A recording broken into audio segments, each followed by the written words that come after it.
So, something that I wanted to touch base on was basically forgiveness, right?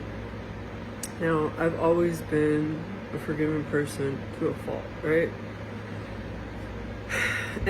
But see, the reason that I'm having trouble now, I'm struggling with finding it in my heart to forgive the people that have done me like the dirtiest. And the people that they say betrayal comes from those that you're closest to, right? I was closest to probably 3 people in my life that understood me on a soul level, right? That I would consider were soulmates, because I don't think that soulmates are just romantic partners. Personally, I think soulmates are fragments of you, pieces of you, that you meet throughout a lifetime on your journey here. Yeah, so I had 3 of them that I believe that really understood me on that level. And that was basically my cousin Danny, my cousin Ryan, and my uncle. We were very close. When I first started going through my original awakening and separation from what's known as the Matrix, I was in high school. And my introduction to that was my uncle. He opened me up to this book, Children of the Matrix, by David Icke. And my world changed from then. And it was the craziest thing. At the same time, my religion teacher decided he was going to teach things that I was learning in secret with my uncle in his class, which was the weirdest thing ever. But they say collective consciousness, and that's exactly what it was. It was a collective consciousness, right? I asked him, he decided he was denouncing his religion and he was going off in the search of truth. And he went and wrote a book, something about the book of Danu. His name was Mr. Mooney, if anybody remembers him in school. He was a pretty cool guy.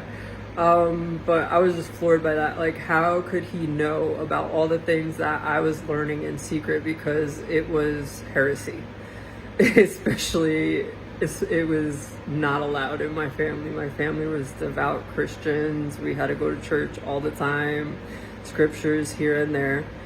But yeah, so I've always been a forgiving person, but a lot of times, like, at some point you can forgive, but I would make the mistake of letting people that are going to continuously walk all over me back in my life. And you can forgive and love somebody from afar. And I am struggling. I'm just struggling to understand, because it's one thing to forgive somebody that comes and asks for it. It's another thing entirely to try to forgive somebody from a distance and to try to understand the pain that you felt. Because the thing was, they, like, you guys did the most. You guys did the most, and I didn't care that much. I mean, it sucked. The whole situation I've been in, yeah, sucked, but like I said, it was training purposes. For whatever reason, I needed to strengthen for what's to come, and I did. And I got everything that I asked for, just not the picture that was played out in my head. And so yeah, it was like one thing when the people that I barely seen growing up, or could care less about me growing up and really didn't give a damn about me, did what they did. Okay, like, you can expect maybe something like that. Not really, because it's just insanity. I'm sure people listen to my story and they're like, yeah, she's crazy. But no, that's not the case. It's very true. It's very real. And that's what I don't get. Like, people watch those true crime stories, and the first thing they say is like, I would have never thought it. Yeah, but the victim was telling you the whole time. They were telling you the whole time. And you basically did what people normally do. But anyway, I digress. But I'm really, like, if anybody could offer, like, some kind of help with that, because basically they sold me, like, Joseph with his Technicolor coat to the Egyptians. at God knows what price. I don't know what the price was. I don't know what they offered you. I don't know if you even offered it up to them, just to better yourselves. I don't even know. Like I don't understand, because I can't fathom that, because even like, okay, you want to, for my cousin, you want to blame the drugs, okay, but even in my day when I was hooked on stuff, when I was like 18, 19 years old, I still did that.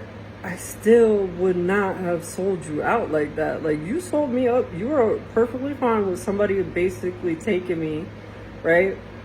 You have me tagged to be taken and basically sacrificed.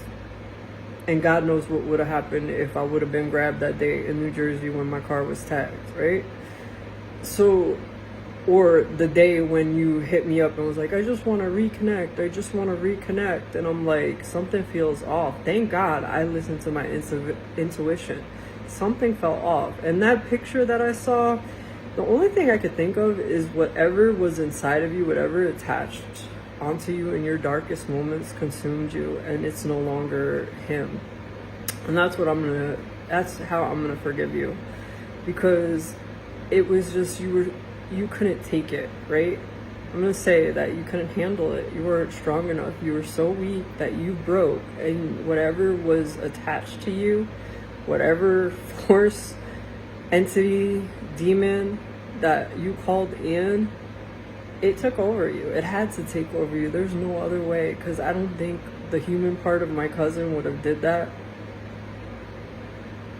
could do that. Even my uncle, like, I don't get it. Like, I know when that woman came into your life, a lot changed. And I know when Viola gave me what she gave me, she told me if you didn't follow through, that I would have to forget you forever.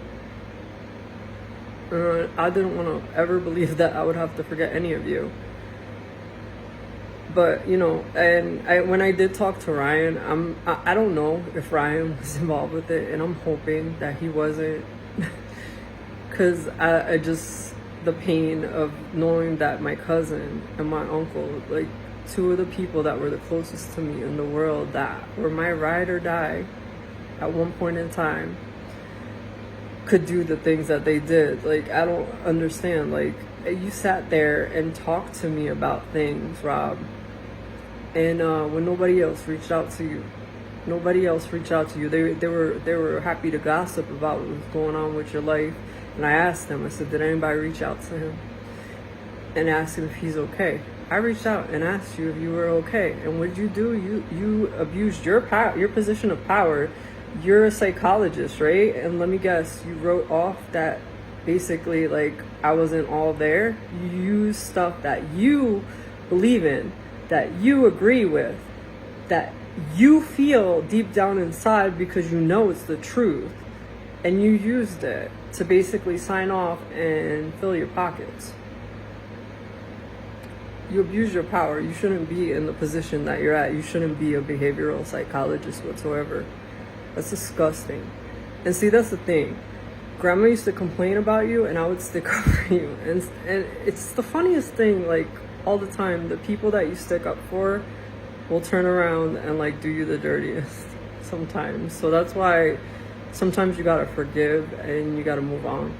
You can't let them back in your life. It's not forgive and forget. It's forgive, remember, but be open to the change. And then if they don't show you that change and they keep hurting you, let them go.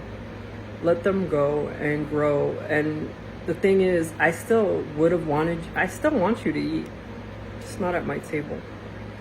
Just, you're not welcome at my table. And the thing is, you would have ate well. You would have ate well at my table. Don't let my current events fool you. I'm destined for blessings. Big ones. They will come. And like I said, just remember, when you're sitting there being salty, you could have ate too. You could have ate too, because whoever rides for me, I ride equally as hard for them.